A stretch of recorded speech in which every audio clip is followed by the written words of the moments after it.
안녕하세요. 40대 초반에 홀로서기에 성공한 평범한 여성입니다. 팔이 안으로 굽는다는 말 알고 계신가요? 보통 자기 가족을 두둔할 때 쓰는 말인데요. 오늘 그 때문에 패가망신한 시댁에 대한 사연을 여러분에게 들려드릴까 해요. 저는 아주 평범한 회사원이었고 남편도 괜찮은 회사를 다니던 맞벌이 부부였어요. 시댁에는 시부모와 시누이가 있었죠. 시누이는 늦둥이로 남편보다 10살가량 어렸어요. 그래서 시부와 남편은 시누가 해달라는 모든 걸 다 해줬죠. 연애할 때는 저보다 동생을 더 챙기는 듯한 모습에 여러 번 싸우기도 했어요. 그래도 시누를 아끼는 남편과 시부를 보며 좋은 감정을 가지려고 노력했어요. 그런데 사람 마음이 그렇게 되지 않더라고요. 알고 보니 시누가 상당히 영악한 아이였거든요. 저희가 결혼할 때만 해도 고등학생이던 신우는 결혼 3년 차에 대학생이 되었어요. 제가 사는 지역에 있는 대학에 입학했다고 하더라고요. 시댁에서 멀어서 자취 이야기가 나오고 있었어요. 극성스럽게도 남편과 시부는 신우가 혼자 살도록 놔두지를 못했어요. 여보, 동생 우리 집에서 대학 다니면 안 될까? 계속 있는 건 아니고 주말에는 본가에 보낼 거야. 다만 혼자 두려니까 요즘 너무 위험한 것 같아서. 어떻게 생각해? 당신만 허락하면 그렇게 하고 싶은데. 당시에 대학가 근처에 강력 범죄 사건이 많았거든요. 그래서 뚝 잘라 싫다고 말할 수는 없었어요. 그리고 어차피 결혼했으니 신우와 좀 더 잘 지내보자는 생각으로 알겠다고 말했죠. 아가씨, 우리 집에서 살더라도 내가 다 케어는 못 해줘. 그래도 괜찮으면 오라고 해. 아침 저녁 밥 차려주는 것 정도는 할 수 있고 빨래야 세탁기가 돌리니까 괜찮은데 다른 자잘한 부분은 신경 쓸 수 없을 것 같거든. 그래? 그거면 됐지. 밥 먹이고 빨래만 해주면 돼. 나머지는 동생도 이제 성인이니까 알아서 할 거야. 고마워 여보. 그럼 동생한테 그렇게 이야기한다. 우리 집이 안전하고 대학과 가깝기도 했고 그때는 아직 아이도 없어서 신우를 돌봐주기로 했죠. 평일에는 우리 집에서 주말엔 시댁에서 지낸다는 조건으로 함께하기로 했어요. 그렇게 남편, 저, 신우 이렇게 셋의 생활이 시작됐어요. 그런데 낙관적으로 생각했던 처음과 달리 점점 불미스러운 일이 벌어지지 뭐예요. 매달 경조사비 명목으로 50만 원씩 뽑아서 안방 화장대 안쪽에 넣어놨었거든요. 그런데 신우가 온 지 2달쯤 지났을 때부터 그 돈이 조금씩 주는 거예요. 처음에는 남편이 가져갔겠지 편하게 생각했어요. 그런데 남편은 가져가면 항상 그 다음날 바로 채워놓거든요. 그리고 돈을 가져가면 가져간다고 이야기를 꼭 해요. 돈이 계속 채워지지 않는 걸 보고 이거 뭔가 문제가 있구나 하는 생각이 들었죠. 꼭 돈만이 문제가 아니었어요. 명품 가방을 딱 하나 가지고 있었는데 특별한 날에만 사용하는 거였거든요. 당연하게도 굉장히 아껴서 들곤 했죠. 근데 친구 결혼식에 가려고 꺼냈더니 스크래치가 나고 오물이 묻어있는 거예요. 그렇게 썼을 리가 없어서 이상하다 싶었는데 웬걸 다음에 쓰려고 봤을 때 더 스크래치가 많아진 거 있죠? 그때 직감했죠. 지금 이 가방을 누가 나 몰래 쓰고 있구나 하고요. 여자 가방을 저 외에 쓸 사람이 이 집에 누가 있겠어요. 그래서 나를 잡고 신우와 남편이 있는 곳에서 말하기로 했어요. 아무래도 신우를 콕 집어서 경고하기는 좀 그래서 남편이 눈치채고 대신 말해주도록 빙빙 말을 돌렸죠. 여보, 화장대에 있는 돈 가져다 썼으면 나중에 꼭 채워 넣어줘. 요즘에 계속 돈이 비더라. 거의 2, 30만 원씩 비던데? 당신 요즘 무슨 문제 있는 건 아니지? 돈이 빈다고? 내가 가져간 거 아닌데? 나는 가져가면 그 다음날에 바로 채워놓잖아. 당신이 착각한 거 아니야? 내가 돈 갖다 놓는데 착각할 일이 없지. 지금 5달째 2, 30만 원씩 계속 비었어. 그러면서 슬쩍 신우를 봤는데 아무 말 못하고 은근슬쩍 자리를 뜨려고 하더군요. 이 와중에 남편 놈은 그게 신우 짓이라는 것을 아예 생각도 못하고 있었고요. 미련하게 왜 생각을 못하는 걸까요? 이 집에는 셋뿐이고 신우 들어오기 전에는 돈이 없어진 적도 없었는데 아니면 그만큼 신우를 믿는 걸까요? 몰래 자리를 뜨려는 신우에게 말했죠. 그리고 아가씨도 오빠한테 가방 하나 사달라고 하세요. 몰래 제 가방 가져가서 쓰지 말고요. 그 말에 신우가 딱 잡아떼더군요. 아니에요. 제가 왜 언니 가방을 가져가요? 증거 있어요? 증거는 차고 넘쳤지만 일단 이야기는 안 했어요. 그것까지 다 말하면 이 관계가 아예 끝날 것 같아서요. 대신 신우에게 말했죠. 제가 모르는 영수증이 가방에서 나왔는데 그게 무슨 뜻이겠어요? 다른 사람이 썼다는 거잖아요. 마땅한 증거가 없다고 생각했는지 신우가 당당하게 대꾸하더군요. 그랬다고 제가 가져갔다고 확신하는 건 뭐예요? 저 의심하고 있는 것 자체가 진짜 열받거든요? 당신 지금 뭐 하는 거야? 왜 애를 잡아? 내 동생이 그랬다는 증거도 없으면서 왜 그런 식으로 말을 해? 증거가 왜 없어? 그럼 누군가가 몰래 가방을 썼는데 네가 썼어? 여기 영수증의 화장품 가게 네가 간 거야? 당신이 예전에 쓴 거겠지. 최근 날짜거든? 당신도 알잖아. 내가 그 가방 특별한 날에만 드는 거.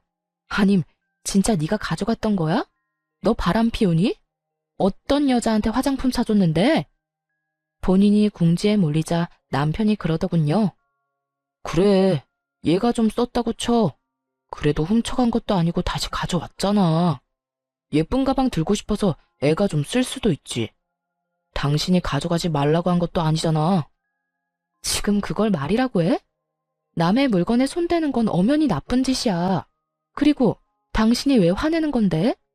앞으로 그러지 말라 하고 끝내면 될 일을 왜 나한테 책임 전가를 하냐고. 그럼 네가 소중히 여기는 시계 내가 멋대로 쓰고 다 부순 다음 가져와도 돼? 그래도 내 탓 안 할 수 있냐고. 말이 되는 소리를 해야지. 이번 일로 절실하게 느꼈어. 더는 아가씨 우리 집에서 지내게 못하겠어. 그러니까 아버님한테 근처에 자취방 하나 잡아달라고 말해. 너 진짜 이기적이다. 차갑고 정도 없어. 어떻게 내 동생을 내보내라는 말을 해? 이 집이 네 집이야? 반은 내 거잖아. 그래. 그리고 나머지 반은 내 거지. 난 문제 일으키는 사람이랑 같이 못 살아. 그러니까 당신이 알아서 해결해. 내가 왜? 내쫓고 싶으면 네가 말해. 남한테 시키지 말고. 이렇게 이야기하면 시댁 가서 이야기 못할 거라고 착각이라도 한 모양이더군요. 그래서 주말에 당장 시댁으로 내려가 시부에게 말했어요. 아버님, 이번에 오셔서 아가씨 자취방 찾아보셔야 할 것 같아요. 저희는 더 이상 아가씨 데리고 있기가 힘들어서요. 갑자기 그게 무슨 말이야? 너희가 봐주기로 했잖아. 밥하고 빨래만 너희 거 하면서 같이 해주면 되는데 그게 뭐가 그렇게 힘들어? 그건 안 힘들어요. 다른 부분이 문제라서 그렇죠. 뭐가 문제인데 그래? 이런 말 드리기 좀 그렇지만 아가씨가 저희 집 물건을 좀 함부로 써요. 제 물건 함부로 가져다 쓰는 건 그렇다 칠게요. 더 큰 문제는 매달 저희가 경조사 비용으로 빼놓은 돈까지 가져간다는 거예요. 아빠, 나는 그런 적 없어. 새언니가 아무 증거도 없으면서 나 모함하는 거야. 네가 돈 다른 데다 두고 착각한 거 아니냐? 얘가 왜 도둑질을 해? 아버지, 이 사람 말 듣지 마세요. 저번부터 동생이 잘못했다고 누명 씌우고 난리예요. 증거도 없으면서. 증거가 왜 없어? 시댁 가족들 다 모인 자리에서 바로 홈캠에 찍힌 영상을 보여줬어요. 거기엔 신우가 제 가방을 들고 나가는 장면, 안방에서 나오면서 돈을 지갑에 갈무리하는 장면까지 싹 다 찍혀 있었어요. 그걸 보자 신우를 도둑으로 몰고 간다며 탓하던 사람들 모두 입을 다물었죠. 그리고 신우는 똥 씹은 표정을 하고 있더군요. 너 당장 그 집에서 나와라. 아빠, 나 잘못한 거 없어. 그거 쓰면 안 되는 건지 몰랐던 거라고. 그리고 돈 가져간 건 용돈이 좀 적어서 그런 거지. 그래서 다음 달부터 알바하려고 생각했어. 진짜야. 시끄러워. 지금 동영상에 네 행동이 다 나왔는데 변명은 무슨 변명이야. 아무 말 하지 말고 오늘 가서 짐 다 챙겨 나와. 시부가 단호하게 신우에게 말했어요. 그렇게 저희 셋은 다시 집으로 향했죠. 그런데 집으로 가는 내내 남편이 구시렁대는 거예요. 당신 진짜 어이없다. 어떻게 애를 상대로 이렇게까지 할 수가 있어? 애가 불쌍하지도 않아? 어떻게 부모님 보는 앞에서 무안을 주고 궁지에 몰아넣을 수가 있냐고. 남편이 편들자 뒤에서 신우가 눈물을 훌쩍훌쩍 짜더군요. 참, 눈물을 흘려야 하는 사람이 누군데. 매달 30만 원씩 돈 비어도 5달을 참아주고 아끼는 가방에 흠집이 나도 눈 감아줬더니 말하는 꼴 보세요. 왜 남편한테 저런 이야기를 듣고 있어야 하는지 정말 이해가 안 갔죠. 당신은 내가 잘못했다고 생각하는 거야? 그래서 내가 셋이서 해결 보려고 했잖아. 그런데 시댁에 이야기하라며? 당신이 그래놓고 왜 화가 났는데? 또 다 내 잘못인 거야? 말해봐. 돈 빈 거 채워넣은 것도 나고 아끼던 가방 하나 잃게 생긴 것도 나야. 이 집에서 제일 잃은 게 많은 사람은 난데 왜 화를 내면 안 돼? 그리고 잘못을 했으면 잘못했다고 인정을 해야지. 그럼 깔끔하게 끝날 일이잖아. 그걸 못해서 가족들 앞에서 창피를 당한 게 어디 내 탓인가?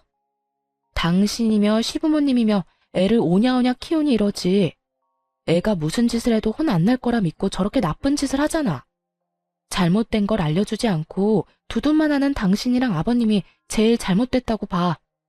분명히 나중에 문제될 거 뻔한데 당신 가족들만 모르잖아. 당신이 그렇게 잘났어? 남 잘못한 거 콕콕 집어주면서 무안하게 만드는 건 잘하는 일이야? 동생한테 잘 이야기해서 해결할 수도 있는 일을 왜 이렇게 크게 버리는 거야? 그리고 돈은 이제 현금으로 놔두지 마. 돈이 보이니까 애한테 가져가고 싶은 마음이 생기는 거잖아. 넌 불안한 마음도 안 들어? 네 동생한테 그 정도 자제력도 없다는 거야. 눈에 보이는 돈 갖고 싶다고 가져가면 직장에서는 어떨 것 같아? 잘 좀 생각해라. 진짜로 네가 네 동생 앞날 생각하면 따끔하게 야단쳐야 하는 거야. 지금 나한테 이럴 게 아니라. 그저 동생 감싸기에 급급한 남편놈과 저를 째려보는 신우. 답도 없는 두 명 때문에 한숨만 푹푹 쉬어댔어요. 돈 욕심도 많은데 반성은 전혀 하지 않는 신우의 미래가 뻔히 보였으니까요. 가족들이 저 모양이니 고칠 수 있는 기회도 없을 테고요. 신우와 가깝게 지내야겠다는 생각은 버리기로 했어요. 마침 그 생각에 신우가 확신을 주더군요. 집에서 짐을 챙겨 나간 뒤부터 장문의 문자를 보내기 시작했거든요. 언니가 무슨 자격으로 나를 내쫓아요? 거기는 우리 오빠 집이에요. 나는 함정에 당한 거라고요. 왜 카메라를 달아놓고 이야기 안 했어요? 나 골탕 먹이려고 그런 거죠? 그게 있다고 들었으면 그런 식으로 돈 빌려가려고는 안 했을 거예요. 이런 식의 어이없는 말들이었죠. 당연히 그 뒤에는 제 욕도 덧붙여져 있었고요. 새언니라고 부르기도 역겨워서 이제는 아줌마라고 부를게요. 아줌마, 저 아줌마 절대로 용서 못해요. 우리 오빠랑 헤어지도록 만들 거예요. 그리고 이런 식으로 신우 골탕 먹이는 거 아줌마네 엄마도 알아요? 나중에 아줌마도 나처럼 가족들 앞에서 죽을 만큼 부끄럽게 될 줄 알아요. 하긴 아줌마네 가족도 똑같이 뻔뻔하겠지. 안 그래요? 오빠는 왜 이런 사람이랑 결혼했는지 몰라? 2번 다시 내 앞에 얼굴 보이지 마세요. 하나부터 10까지 일방적인 비방만 가득한 문자였습니다. 그리고 자기가 잘못했다는 말은 하나도 없더군요.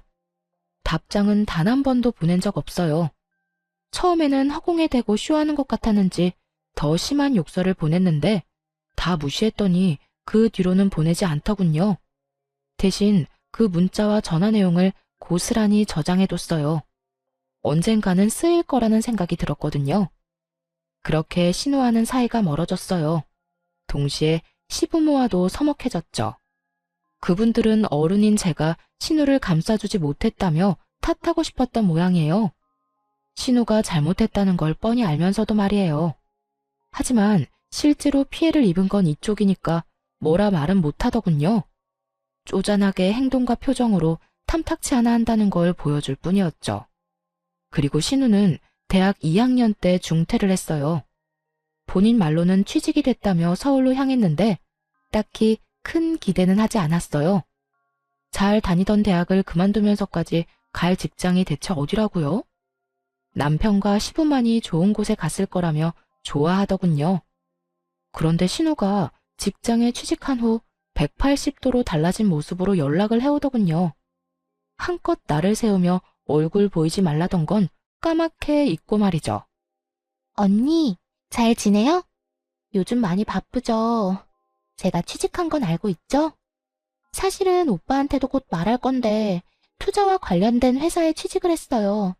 그래서 짜투리 돈이라도 있으면 저희 쪽으로 투자하라고 연락한 거예요. 수익 진짜 확실하고요. 가족이니까 더 잘해줄 자신 있어요.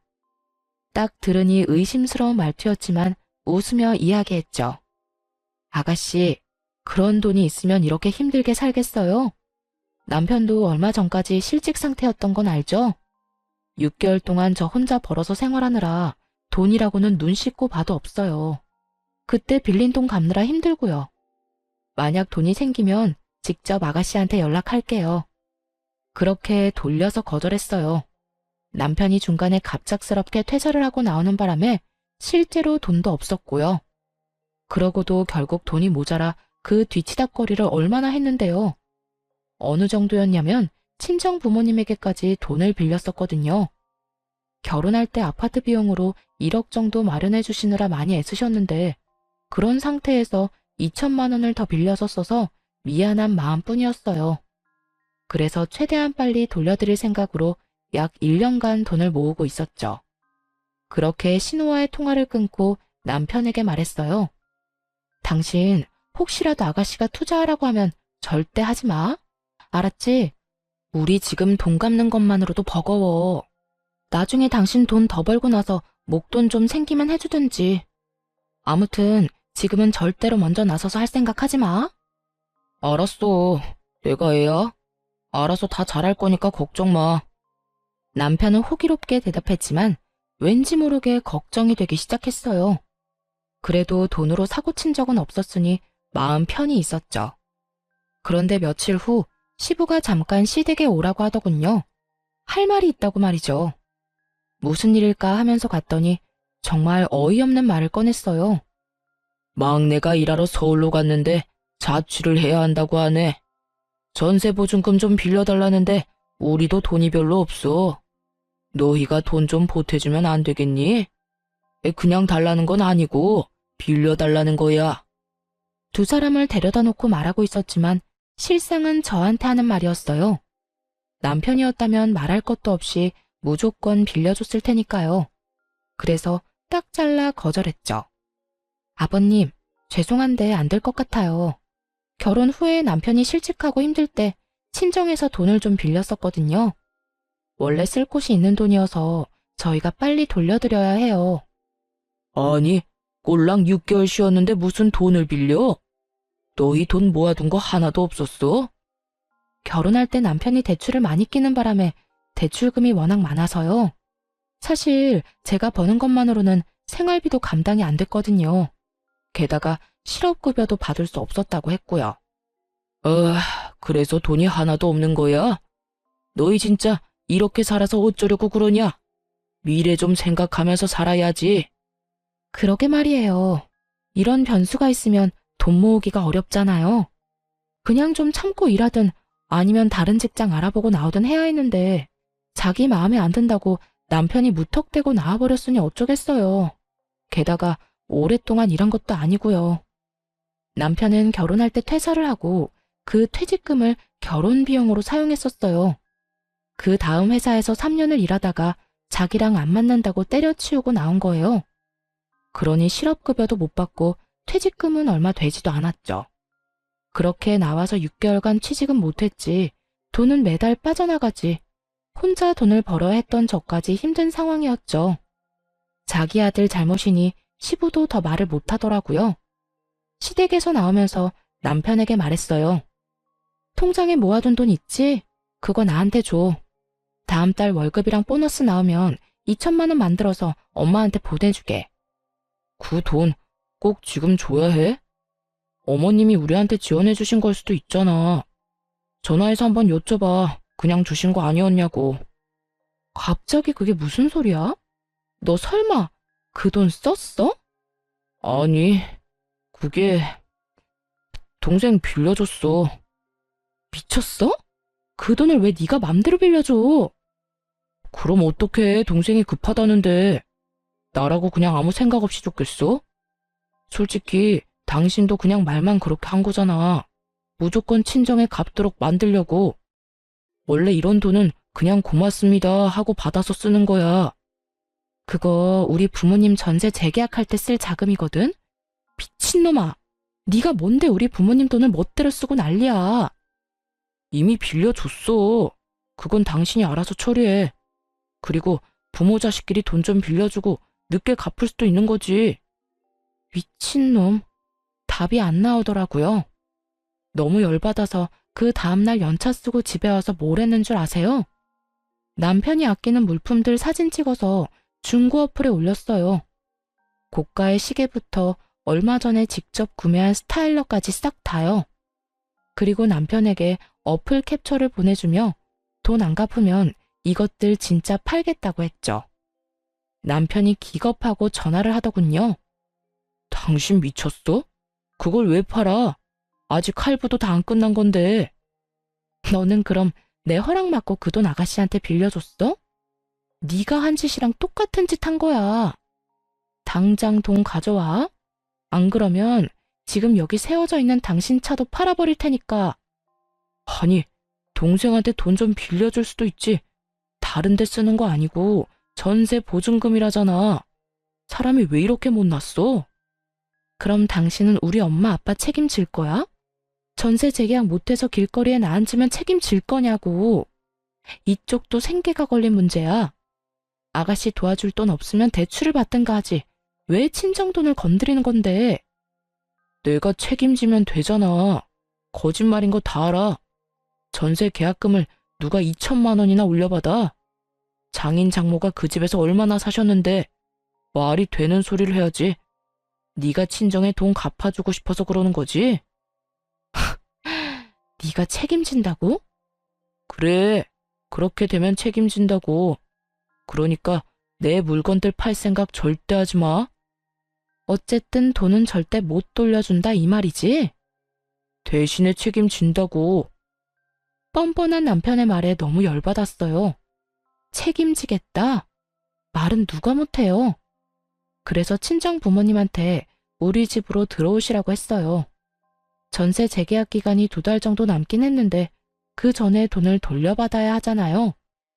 부모님이 집으로 오시니 남편 놈 얼굴이 가관이더군요. 당장 들어오실 줄은 생각도 못했던 것 같더라고요. 책임진다며. 앞으로 2달 안에 돈 안 주면 이렇게 계속 살 거야. 얼굴 좀 보고 익숙해지라고 부모님 불렀어. 아이고, 이서방. 잘 부탁하네. 빌려간 돈만 돌려주면 우린 다시 돌아갈 거니까 너무 걱정 말고. 자네가 어련히 다 알아서 잘하게 했지. 그렇지 않은가? 친정아버지 말에 남편놈이 열받아서 저를 끌고 밖으로 나가더군요. 당신 미쳤어? 장모님이랑 장인어른을 여기 데려오면 어떡해? 책임진다며. 돈 안 갚는 대신에 책임진 데서 모셨어. 당신 말대로 했는데 뭐가 문제야? 아, 당신 진짜 너무한다.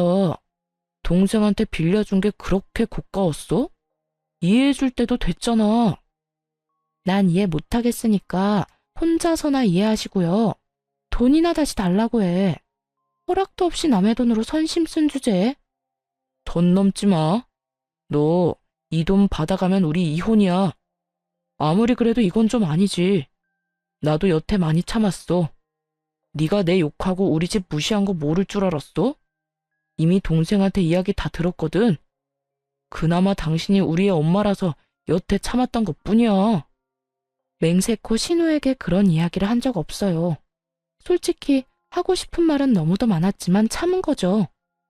남편 욕이 제 얼굴에 침 뱉는 것밖에 안 된다는 걸 아니까요. 그래서 친구나 가족한테 말도 못하고 끙끙 앓을 수밖에 없었어요. 게다가 사이가 나빠서 연락도 안 했던 신우한테 그런 이야기를 했다? 신우 연락은 무시하면 무시했지 누가 붙잡고 미주알 고주알 이야기한대요? 그러고 싶은 마음조차 없었는데 이런 말을 들었다 하니 참 웃긴 일이었죠. 신호가 없는 말 만들어가며 이간질 시킨 게 분명해 보였어요. 한창 욕이 가득한 문자 보내던 때 이혼시키겠다고 으름장을 놓았었잖아요. 그런데 그게 오해라고 남편 놈을 설득시키고 싶은 마음이 없어졌어요. 오히려 제 쪽에서 이혼 이야기를 꺼내고 싶었거든요. 이렇게 살다간 진짜 화병으로 죽는 게 아닐까 하는 생각이 들었으니까요. 그래? 그럼 증거 가져와. 나도 증거 모아서 이혼 소송할 테니까 어디까지 가나 한번 해보자고. 그러자 남편이 입술을 깨물며 눈을 질끈 감더군요. 자기는 진심이 아니고 홧김에 그냥 한 말이었다는 양 말이죠. 진짜 이혼하겠다고? 미쳤어? 와, 이젠 부정도 안 한다 이거지? 알았어. 소송하자면 누가 무서워할 줄 알고? 그렇게 치열한 이혼 소송에 들어갔어요. 정말 피말리고 힘든 시간들이었어요. 최대한 많은 권리를 가져오려고 얼마나 노력을 했는지. 집 살 때 낸 돈, 친정에서 빌린 돈, 위자료, 양육권의 친권까지 하나도 놓치지 않고 챙기느라 정말 힘들었어요. 그나마 다행이었던 건 그걸 다 챙길 수 있었다는 거였죠. 사실 증거는 차고 넘쳤거든요. 신우가 저를 무시하고 욕한 문자는 수두룩했지만 제가 시댁을 욕하고 무시했다는 문자는 전혀 없었으니까요. 하지도 않은 일에 증거가 있을 수는 없었으니 당연한 결과였죠. 그렇게 남편과는 깨끗하게 이혼했어요. 받아낸 돈과 친정 전세금을 합쳐서 도시 외곽에 전원주택을 사서 들어갔어요. 아이는 부모님과 함께 키우며 제가 버는 돈의 반을 들여 생활했고요. 혼자 벌어서 네 사람이 먹고 살아야 했지만 그럭저럭 살만했어요.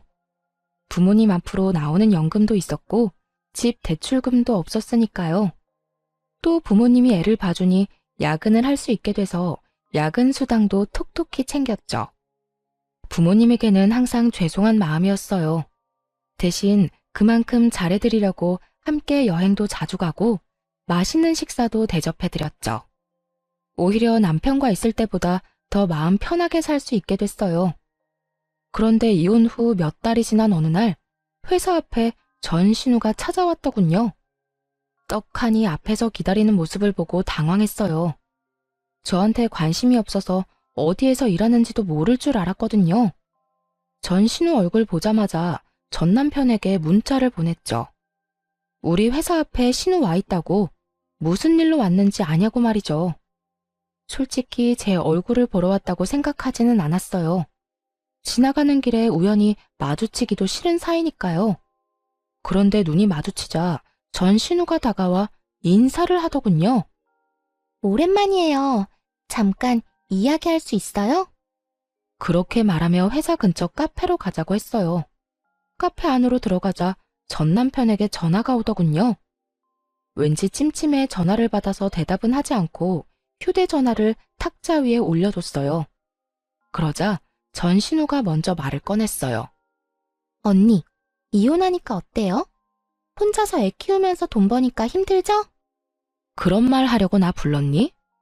그건 아니고 오빠가 제 부탁 들어줘서 이혼한 거 혹시 알고 있어요? 언니도 어지간히 오빠한테 밉보였었나 봐요. 언니가 오빠랑 부모님 욕했다고 몇 마디 하니까 금방 화내면서 넘어오던데. 오빠도 평소에 얼마나 대접 못 받았으면 홀라당 넘어가서 이혼하자고 했나 싶네요. 사실 제가 한마디만 더 하면 오빠 마음 다시 바꿀 수 있어요. 저 때문에 이혼까지 바로 한 거잖아요. 아무리 봐도 지금 언니 힘들게 지내는 것 같은데 오빠랑 다시 잘해보고 싶으면 나한테 돈 좀 줘요. 그럼 우리 오빠랑 재회하도록 해줄게요. 그때 그 일이 오해였다고 하면 오빠도 마음 돌리지 않겠어요? 그 이야기 듣는데 헛웃음이 다 나오더군요. 뭐? 오빠랑 다시 살게 해줘? 맞아. 우리가 이혼한 건 너 때문이긴 하지. 근데 네가 한마디 했다고 헤어진 건 아니야. 네가 우리 사이 이간질하는 거짓말했을 때도 이미 알고 있었어. 오해라고 말할 수 있었는데 안 했다고. 이혼은 내가 더 하고 싶었거든. 그리고 내 안에 네 오빠에 대한 마음 같은 건 이제 하나도 없거든? 진짜 새끼 손톱만큼도 남은 게 없어. 나한테 와서 이렇게까지 말할 정도면 너도 어지간히 돈이 급하긴 했구나. 근데 어쩌지? 돈 빌려줄 생각 전혀 없어. 그러니까 구걸하고 싶으면 다른 데서 해. 그렇게 말하자 전신우가 눈에 불을 켜고 달려들더군요. 구걸? 내가 왜 구걸을 해요? 나는 단지 언니랑 오빠를 다시 이어주고 수고비로 좀 받으려고 한 것뿐인데. 누가 이어지고 싶댔니? 그리고 너 아직도 무슨 투자회사라는 곳에서 일해? 그때 엄청 좋은 데로 가지 않았어? 네 말대로 투자해서 돈 많이 벌었을 텐데 이건 무슨 상황이야? 할 일도 없이 이혼한 오빠 전처 찾아와서 어이없는 말이나 하고 뭐 하는 거냐고. 그건 언니가 상관할 일이 아니죠. 지금 나보다 언니가 더 급한 거 아니에요? 내가 얼마나 돈 많이 버는지는 알아요? 아무것도 모르면서 입 놀리지 마요. 그래. 그런데 나한테까지 와서 돈 달라고 하는 거 보니까 다 알겠네. 어디 또 무슨 이상한 다단계 회사에 걸렸겠지. 지금 본전도 못 찾고 넣기만 하고 있나 봐. 더 이상 할 말 없지? 그 말을 하며 탁자에 놓여있던 핸드폰에다 말했어요. 당장 네 동생 데리고 가. 말도 안 되는 얘기 늘어놓는 거 당신도 들었을 거 아냐. 그 말을 하자마자 카페 문이 열리면서 전 남편과 전 시부가 들어오더군요. 아까 문자로 장소도 함께 보냈는데 이렇게 일찍 도착한 걸 보면 바로 여기로 향한 모양이었어요. 그런데 두 사람 몰골이 참 상거지가 따로 없더군요. 전 시부와 전 남편을 보더니 전 신우가 황급히 일어나 도망치려고 했어요. 그러자 전 시부가 달려가 전 신우를 붙잡았어요. 야, 너 왜 여기 와서 이러고 있어? 당장 집에 가. 지금 여기서 이럴 때가 아니야. 돈 어떻게 된 거야, 응? 우리가 너한테 투자하라고 준 돈 말이다. 진짜로 너 다단계에 돈 넣었어? 전 시부가 전 신우에게 윽박 지르는 거 처음 봤어요. 표정이 완전 악귀가 따로 없더군요. 그런데 전 신우가 눈 하나 깜빡하지 않고 대들었어요. 그런 거 아니라고 했지. 진짜 투자한 거라고. 그리고 투자했으면 손실이 좀 나더라도 감안해야 하는 거 아니야? 원금보다 더 많이 돌려받을 거라는 보장을 한 적은 없잖아. 어쩌면 많이 받을 수도 있다고 한 거지. 쓰레기 입에서 나온 쓰레기 같은 말에 저도 모르게 풋 하고 웃어버렸어요. 그러자 전 남편이 그러더군요. 미안하다. 얘 찾고 있는 중이었는데 연락해줘서 고마워. 애는 잘 크고 있지? 잘 크고 있어. 아빠라는 단어는 입 밖에도 안 꺼내니까 당신이 걱정할 필요는 없고. 근데 동생은 왜 찾고 있었던 거야? 전 남편은 난감한 듯 한숨을 푹 쉬며 말하더군요. 그게 돈을 좀 많이 빌려줬는데 그 뒤로 잠수를 탔거든. 그 바람에 아버지가 많이 고생하셨어. 그래서 당신 연락 받자마자 아버지랑 같이 온 거야. 그런데 나 궁금한 게 하나 있는데 당신 동생이 나랑 당신 사이 이간질한 거 알고 있었다며. 그런데도 왜 나랑 이혼한 거야? 그걸 몰라서 물어? 동생 자취해야 한다고 우리 집에 줘야 할 돈을 멋대로 동생한테 줘버렸잖아. 당신이 나 몰래 돈 빼돌려서 쓸 사람이 아닌데 말이야. 당신 가족 모두 당신 동생한테 간이며 쓸개며 다 빼줄 것처럼 구는데 딱 봐도 조만간 집 망하겠구나 싶었지. 게다가 신우가 우리 집에서 벌인 일도 있었고. 나는 신우를 못 믿었고 당신은 신우를 너무 믿었던 거야. 그 거리를 도저히 메울 수가 없겠더라고. 게다가 신우가 돈 좀 빌려달라고 투자하라고 말할 때부터 불안했어.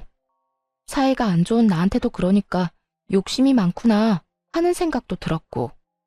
당신이 그게 오해였다고 한마디라도 말했으면 난 이혼 안 했을 거야. 전 남편이 한껏 억울한 듯 소리를 지르며 말하더군요. 그의 힘껏 고개를 저으며 말해줬죠. 아니, 넌 분명히 내 말 못 믿고 동생 말 믿었을걸? 먼저 마음을 닫은 쪽은 너야. 그래서 나도 이혼 이야기 나왔을 때 굳이 오해를 정정 안 한 거고. 네가 나를 못 믿는데 왜 내가 그런 이야기를 해줘야 해? 그럴 필요 못 느꼈어. 그걸로 답이 됐어?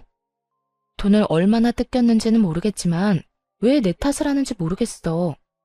그리고 처음에 이야기했지. 당신 동생이 뭐라고 하든 투자 같은 거 하지 말라고 신신당부를 했잖아. 그때 뭘 했어? 알아서 한다고 그랬어, 안 그랬어? 그래서 이 꼴이 난 거야? 대체 얼마나 뜯어갔길래 두 남자가 여자애 하나 붙잡으려고 뛰어왔을까 싶네. 그래, 내 탓이지. 당신 말 믿고 동생 멀리 했으면 이런 일 없었을 텐데.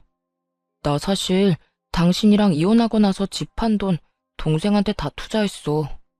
아버지도 있는 돈 없는 돈 다 끌어서 투자하고. 처음에는 이자람에 얼마씩 주더니 3달 뒤에 연락 뚝 끊고 사라지잖아. 우리가 얼마나 놀랐는지 알아? 나중에 알았어. 동생이 다단계에 빠져서 거기 돈 다 집어넣고 있던 거. 게다가 한두 명이 당한 것도 아니야. 동생 지인들도 다 넣었는지 매일같이 우리 집 앞에 와서 난리야. 돈 내놓으라고. 뭐 돈이 있어야 주지. 우리도 동생한테 다 뜯겼는데. 들어보니 참 딱한 사정이긴 하더라고요. 전신우는 아직도 그게 다단계가 아니라고 오히려 통장에 더 넣어야 한다며 돈을 모으고 있는 상황이라고 하더군요. 통장이 있다는 것도 그 다단계 회사의 주장일 뿐이래요. 수익도 마찬가지로 거기서 주장하는 것일 뿐이랍니다. 어차피 출금이 불가능한 돈이라서 자기 손에는 한 푼도 안 남는다는데 그걸 알고도 모른 척 하는 건지 진짜 모르는 건지 모르겠어요. 집을 풍비박산 내놓고도 정신을 못 차린 것 같았죠. 그렇게 전 시부와 전 남편은 돈만 넣고 있다가 전 신우가 사라지니 깜짝 놀랐겠죠. 혹시라도 돈 떼먹고 도망갈까봐 급히 신우를 찾아다녔던 거라고 하더군요. 뭐 세간살이 팔아서 다단계에 돈 집어넣었다고 하면 이미 볼장 다 본 거죠. 전 남편이 그러더군요. 당신은 다 알면서 혼자만 빠져나간 거였어. 한마디라도 해줬으면. 해줬더라도 그게 네 귀에 들어갔겠어? 내 욕만 한 바가지 했겠지. 내가 그랬지? 동생이 나쁜 길로 가는 것 같으면 따끔하게 혼내야 한다고. 그래야 그런 짓 2번 다시는 못한다고. 그런데 오냐오냐만 하고 있으니 이 난리가 나지. 가족, 지인들 돈 빌려서 다단계에 투자하는 게 나쁜 건지 좋은 건지도 모르고. 너랑 네 부모님이 애를 이렇게 만든 거니 남 탓하지 마. 어차피 그때 넌 절대 내 말 안 들었을 거야. 나도 그걸 아니까 이혼한 거고. 결혼도 이혼도 타이밍이야.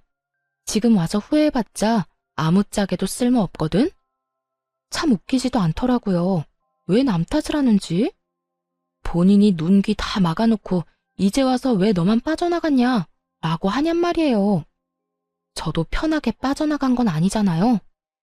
실컷 시댁에서 욕먹고 가진 거라도 지키려고 악착같이 애쓰면서 벗어났는데 엄청 편하게 살다가 이기적으로 혼자서만 빠져나간 것처럼 말하다뇨. 하여튼 가해자들은 절대로 모르는 법이에요. 자기들이 얼마나 잔인했는지, 얼마나 맹목적으로 사람을 괴롭혔는지 말이죠.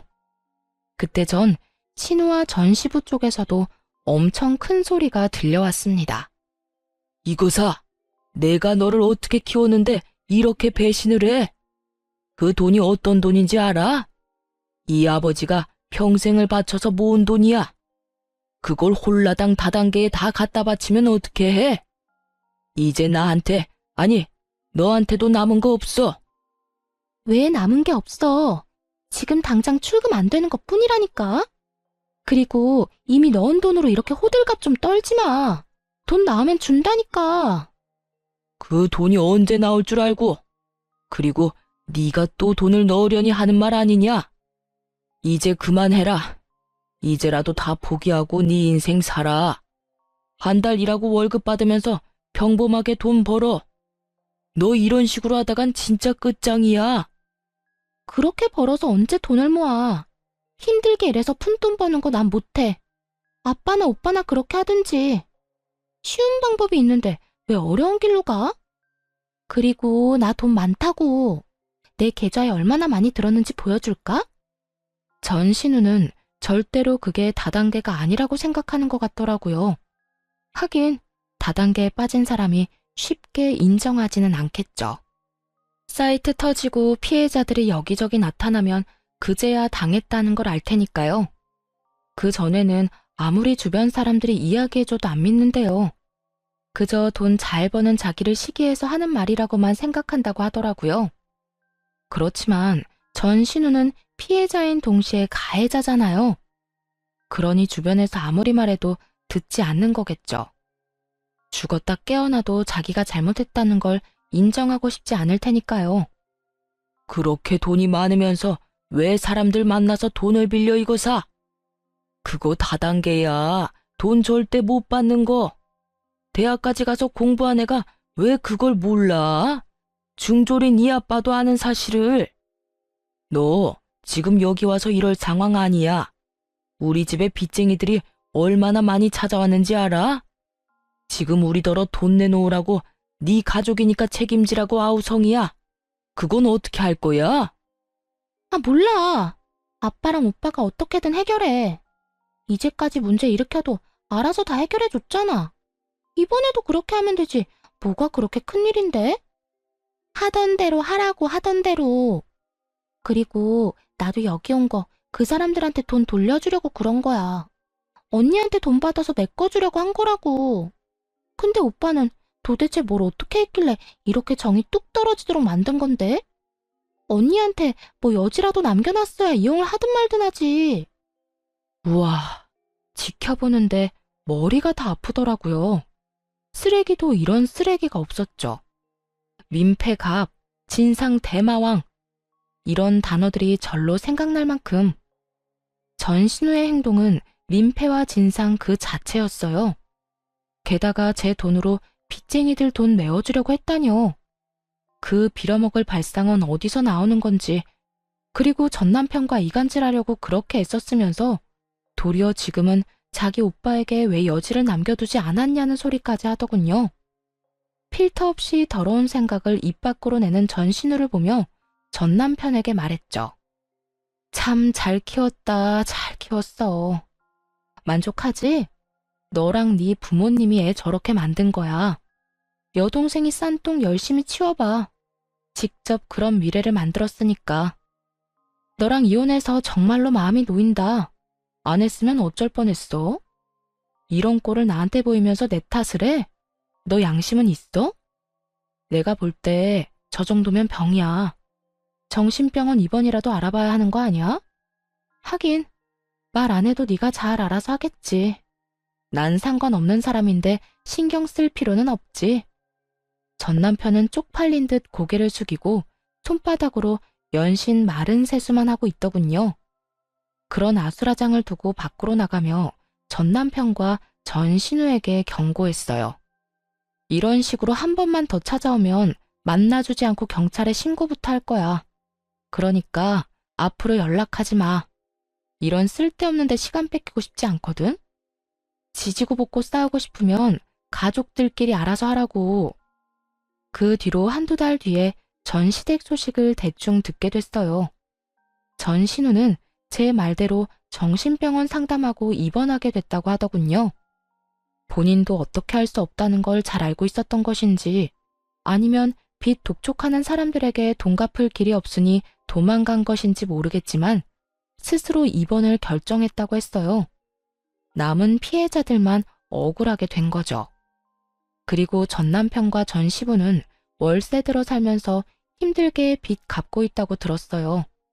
전 신우에게 있는 돈 없는 돈 다 퍼준 결과죠. 전 신우는 가족들 생각 안 하고 영혼까지 끌어다 다단계에 넣었던 거고요. 전 시부모는 자식을 제대로 못 키워서 결국 본인들이 일군 모든 걸 잃게 됐어요. 전 남편도 동생이 옆에서 소곤거리니까 확인도 안 하고 이혼했으니 졸지에 돌싱남의 거지남이 되었고요. 이거 보세요. 문제가 생기면 다른 사람들이 어떻게든 책임져주고 오냐오냐 해주는 통에 신우는 다단계라는 위험한 길을 고르는 최악의 선택을 했죠. 잠깐은 좋았겠지만 그 결과는 어땠나요? 결국에는 빚만 잔뜩 지고 사람들에게 쫓기기나 하는 인생이 되었잖아요. 내 가족이 소중한 건 너무나 당연하지만 그럴수록 지켜야 할 성과 예의를 잘 가르치는 게 중요하다고 생각해요. 이렇게 팔이 안으로 굽다가 결국은 패가망신하게 된 사람들도 있잖아요. 옆에서 아무리 말려도 듣지 않는다면 혼자서라도 빠져나오세요. 그게 제일 현명한 방법일 테니까요. 만약 여전히 결혼 생활을 유지하고 있었다면 저런 꼴을 직접 당했겠죠? 상상만으로도 눈앞이 캄캄할 정도예요. 그래서 요즘 아이에게 스스로의 행동에 대해 책임지는 법을 가르쳐주고 있어요. 스스로 책임지지 않으면 불이익과 제재를 받는다는 걸 알려주는 거죠. 엄마가 모든 것을 대신해 줄 수 없다고도 말해주고요. 그래야 최소한 다른 사람에게 피해는 주지 않은 어른으로 자라날 수 있을 테니까요. 글을 쓰다 보니 길어졌네요.